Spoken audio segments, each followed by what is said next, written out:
presentation for you today. It's not real long. It typically takes about half an hour to get through, so it won't be too brutal, right? So please just pay attention and try to take away a little bit of this message today. If I can just have a little bit of an inkling of influence on just a handful of you, that my job today is considered successful. But we'll start a little bit with me, Miss Illinois Megan Ervin 2012, what and why. So why am I here? Why is this girl with a crown on her head in front of us giving us a presentation today? Well, this was always an ambition and a dream of mine to become Miss Illinois. A, because I've always had a passion for what he mentioned, fitness, dance, work with athletics, trying to help people become healthier and live a healthier lifestyle. I started my own programs when I was very, very young. So I saw this as an opportunity to have my voice heard, to be not only an ambassador for my community, but for the entire state and ultimately the nation, had I become Miss America. So I have a passion for service. I love to speak and advocate things to others. I like working with young adults. So this was really kind of my cup of tea, so to speak. So when I won Miss Illinois back in June, down in Marion, which is at the very southern tip of Illinois, Kentucky, I then embarked across a year-long journey, a job title. This is a job. So when I won, I signed a contract saying that I would forego any work or school obligations. So that means if you're in school, you quit. If you have a job, you quit. This is your job. So luckily for me, I graduated Western Illinois University with an exercise science major and a minor in dance in May, and just a short month later, I took the title of Miss Illinois. And ever since, I've been traveling the entire state from tip to tip. I go to schools, organizations, communities. I do a lot of speaking. I do a lot of fitness things with my program, actually going into communities and leading large Zumba-thons and fitness-a-thons. It's kind of different, but I am a certified personal trainer, group fitness instructor, and Zumba instructor.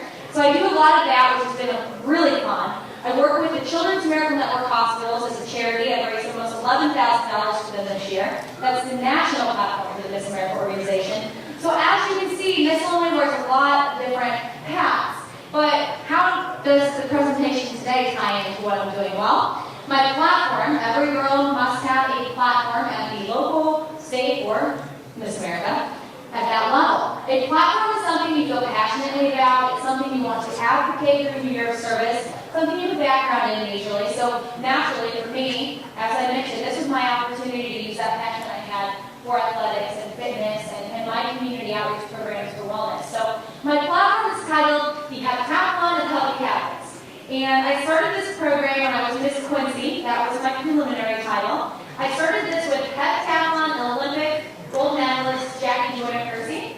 Some of you may have heard of her.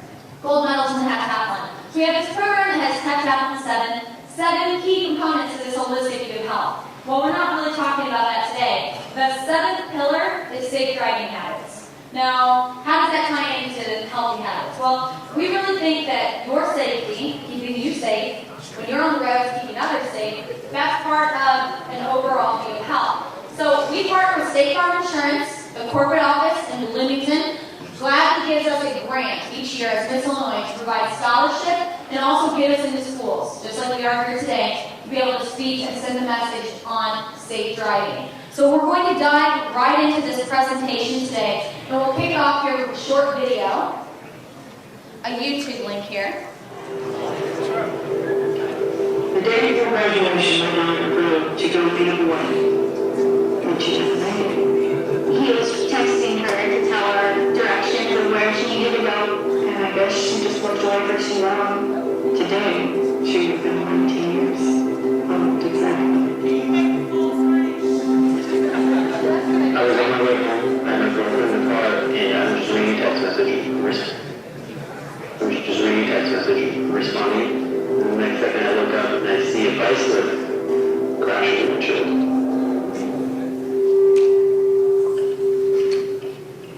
This is my sister. She was looking at my message that I just sent her. When she looked up, her truck flipped.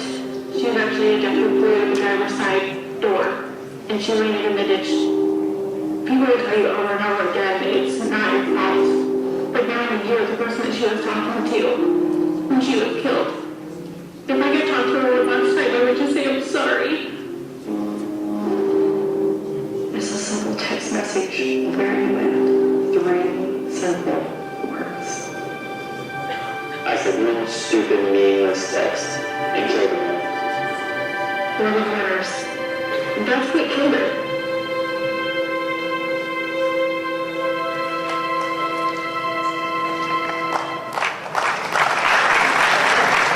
With that video, the message was, of course, we're going to talk about several other different types of distractions, but obviously for our age, texting and driving is really kind of at the forefront right now for distractions while driving. And that kind of zoned in on that. Now, we're going to talk about the dangers of texting as far as running into oncoming traffic, or just merely running into something in the road, or hitting a pole, or losing control. But this kind of looked at it with the aspect of hitting someone, in this situation, hit someone on a bicycle. So, while you may think that you are the best texter in the world, you do it all the time, right? You're almost supernatural at it. You look up and down, you never miss a beat. This guy probably thought the same thing. And everyone we're going to see today with the accidents, they all think the same thing. Invincible. We all think that. So we see these accidents in the newspapers and on TV, and I'm talking to you about them today. And it's really, really easy to kind of, your heart goes out to these families. It's easy to feel bad for the people affected, but it's also easy to walk away and feel invincible. Like, that'll never actually happen to me. Well, all of these people were thinking the same thing, and so was this young man that hit someone on a bicycle. So, on that given day, he was driving distracted, looking up and down, texting, I'm sure. But on that given day, there's other distractions. That person on the bike, maybe they were distracted.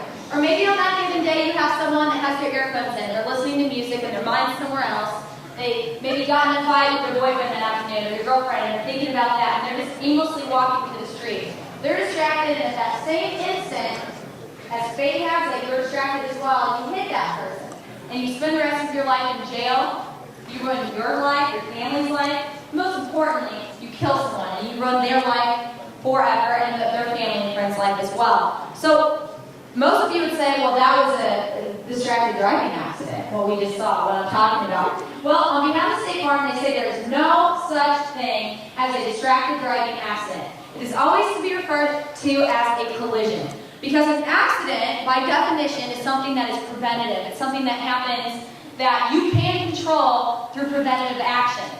Now, if you're texting, that's totally preventative. You have too many people in your car, you're eating, you're looking around, whatever it is, those are all preventative distractions. So anytime these accidents, non-accidents occur, it's actually a distracted driving collision.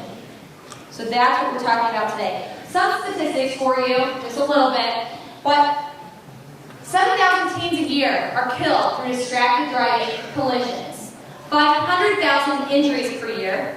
80% of all traffic collisions, think of that. 80% of all the crashes are caused by some type of a distraction. We just said those distractions are preventative. Think how many accidents could be eliminated without these distractions. 6.5 million crashes on all roadways each year, and here's the one that really should hit home to you guys. The number one fatality of teens. So people our age, that is the number one cause of death, is distracted driving collisions. So that includes disease, sickness, anything. Number one fatality. So this is so preventative for you guys.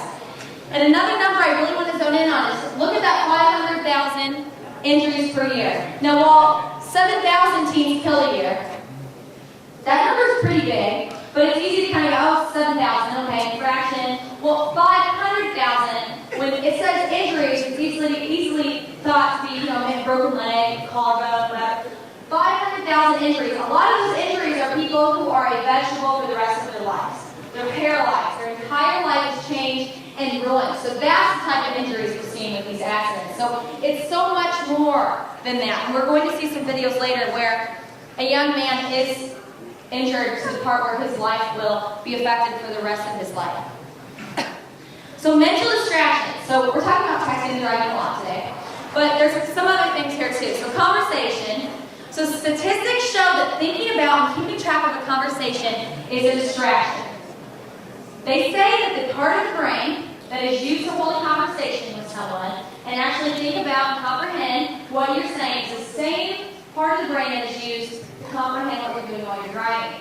So oftentimes, think about it. I've been there. Have you ever been on the phone with someone, you're having a conversation, or texting, and you get to where you're supposed to be and you realize, oh my gosh, I don't even know how I just got here. It's kind of like a buzz. You're like in a trance. It's like magic. Okay, well that's what happens, and while you got there, what will happen the day when you don't get there?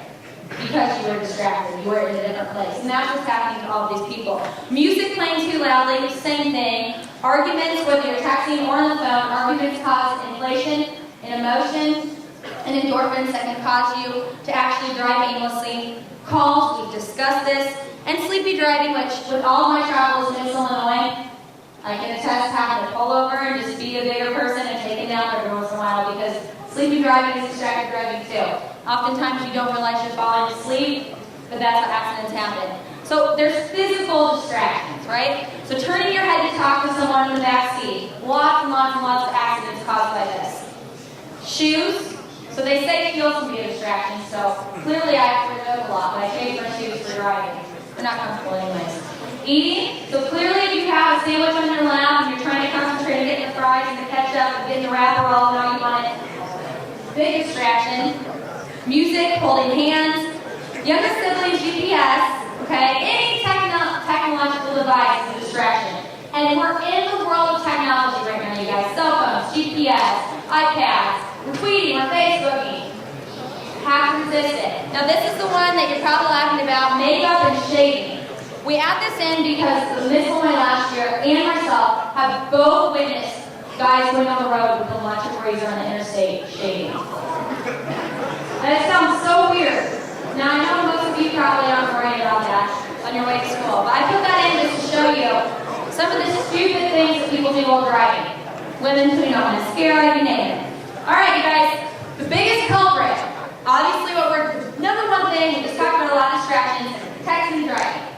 That is at the forefront of people our age. Really for any age. Reading a text, your eyes are off the road, they say from anywhere to 3 to 6 seconds. Anything can happen in those 3 to 6 seconds because your eyes are basically closed. And as much as you want to argue that and say, no, you're seeing the road, you're looking up and down, it's just a split second. Once again, going back to that story, you're in a trance, okay? Sometimes you get to where you're going and you don't even realize how you just got there because it's up and down, up and down. And with all my driving, once again, I see it all the time, and I'm sure you guys see it. Pull up to a stoplight somewhere, right? Or on an interstate, what are you going to see? People going, eyes are going up and down. They're texting. Distraction. So looking at the road while texting, it doesn't matter. This is what we're talking about. You're looking up and down. Hidden texting, you keep your phones down by your thigh because the cops are watching for this type of thing right now because it's illegal. It doesn't matter. That just makes it even more of a distraction when you have it down by your thigh and you're trying to look way down. Even more of a distraction. So text calls do not matter if you do not make it to your destination safely. The football game that you're driving to will not matter if you are being rushed to the hospital or if you don't make it. And with that said, I'd like to share a story that I always share. Miss Illinois last year, Hannah Smith, she is a very good friend of mine. It was when she was Miss Illinois, actually. And there's a story we like to share on her behalf because I really think it kind of hits home for a lot of people. But it's a story that involves kind of what I just said, not making it to your destination. That football game doesn't matter if you don't make it there. Well, in this situation, it was a senior class. This accident happened in April, so they were like a month out from graduation, prom, all that good stuff, right? They were planning to go to college. They're going to, I think it was a baseball game in this situation, but it was 3 senior students. So here's the scenario. You have a couple driving in a car together, boyfriend and girlfriend, been together all through high school, going to the same college, high school sweethearts, whole 9 yards. There's that situation.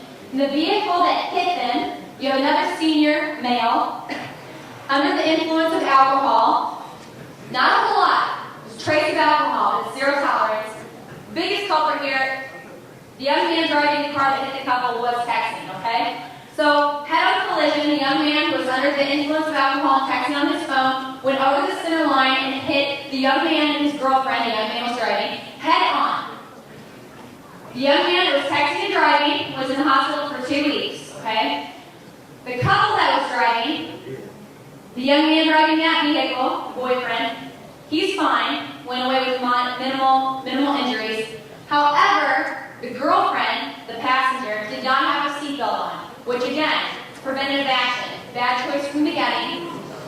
and she was thrown and ejected from the vehicle and died on impact. So imagine being in that senior class, right? 3 of your classmates involved in this accident. Imagine that senior boy facing his entire class, smaller community, his entire town, their families, knowing that he killed a classmate and seriously injured another. So that devastation rocked that whole entire senior class, all of their families, that whole community, ended someone's life, and think about that poor guy driving his girlfriend. His life was forever affected. He was driving her when she was killed. But it all comes back to that young man that hit them, that was driving distracted, and they had the text to prove it when they did the investigation on the crash, and he was texting and driving when he went over the center line. So with that said, all of those students, those senior students, excited about graduation, all of these things, going to college, they probably thought they were invincible, just as we mentioned earlier, but no one is invincible. These accidents are happening and the statistics show it. Alright, so everyone that these things happen to, I guarantee they're thinking the same thing. They've probably heard presentations like I'm giving you today. They've seen it in the newspapers, on TV, these accidents, and it's easy to walk away, like I said earlier, and think that it's not going to happen to you. But not you, not your parents, not experienced drivers, no one is invincible, and do not ever get into the vehicle with anyone if they're questionable. You know someone that's always driving on their phone, their iPad, you think they're a horrible driver, don't get in the car with them. So we just talked about that experience with those 3 senior students. And earlier we talked about the fact that some of those 500,000 injuries were injuries that left people injured for the rest of their lives. A distraction is going above and beyond the limits. That's a distraction. And we know this happened with drag racing, and back where I'm from, out in the country, people would go out on the blacktop and in the back roads, so to call it, and try to see who could get their car up the fastest or race, whatever. And while that may seem appealing, it's not cool or really attractive or fun at all, because what happens is in some situations people get killed and people get seriously injured. And with this presentation and with our talk here today, it's all about everyone trying to find a reason. So I would be lying if I said I've never driven distracted. I'm not an angel, and I don't come in here trying to say that I'm perfect and I've never done it, because I'm 23 years old. It wasn't that long ago that I was in your seats, and it really wasn't until I became Miss Illinois that I saw the rough reality with all of this, and I got to meet some of these people through State Farm that's lives are ruined, their children were killed, their mom was killed. I mean, the list goes on. And it finds that spot to make you want to change and do something about it. Now, as I mentioned, I'm on the road all the time. I have people bugging me, and my business managers always send me files, my directors ask me where I'm at, and they want to know, did you make it to point A to point B? And it almost drives you crazy. So that's a lot of distractions on my behalf. So what have I done? Everyone's different. You have to find what makes it resistible for you. I just take my phone and put it in my glove box. Out of sight, out of mind, if you've ever heard of that. That works for me. So I've kind of found my reason with the Miss Illinois role, and speaking about it helps me better understand just what can come out of this type of behavior, distraction. So it's all about you all finding your quote-unquote reason. Whatever that is. Do it for your family. How would you, think about your family. How would they feel if something happened to you? You were handicapped for the rest of your life and your parents had to forever take care of you. Or what if you were killed? Your friends. Think about that senior class I talked to you about. How would you feel if one of your friends killed someone? Or one of your friends was the one killed? The stories I told you today, and stories that some of you may have. This is very common.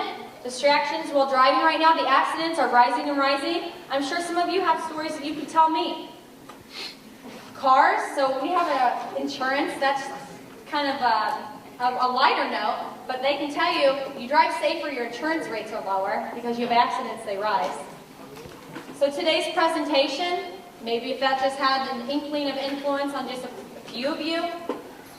Imagine if you were the cause of someone's life ending, your life ending, or someone being seriously injured for the rest of their life. And take that focused pledge to yourself.